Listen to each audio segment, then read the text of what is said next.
તો ભરૂચમાં વરસાદથી ખેડૂતો ફરી એકવાર ચિંતામાં મુકાયા છે। શિયાળાની ગુલાબી ઠંડી વચ્ચે કમોસમી વરસાદ નોંધાયો। માવઠું થતા પતંગ દોરીના વેપારીઓ પણ ચિંતામાં મુકાયા છે।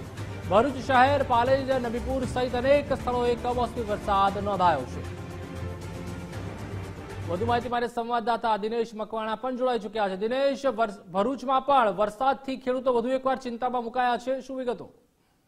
ચોક્કસ વાત કરવામાં આવે તો ભરૂચ જિલ્લામાં સતત ભારે ફૂલ ગુલાબી ઠંડી વચ્ચે આજે સંધ્યાકાળના સમયે કમોસમી વરસાદ વરસ્યો, તો જેના કારણે ચિંતા ખેડૂતોની વધી ગઈ છે। સાથે સાથે શિયાળાની ફૂલ ગુલાબી ઠંડી વચ્ચે કમોસમી વરસાદના કારણે પતંગ અને દોરીના જે વેપારીઓ છે તેમની પણ ચિંતા વધી ગઈ છે, કારણ કે દોરી અને પતંગના વેપારીઓને પણ નુકસાન થવાનો ભય ઉભો થયો છે, જેના પગલે ભરૂચ જિલ્લા નહીં પરંતુ ભરૂચ જિલ્લાના તમામ તાલુકામાં અનેક ગામોમાં વરસાદ વરસ્યો હોવાના અહેવાલો મળી રહ્યા છે। જી આભાર દિનેશ, માહિતી બદલ।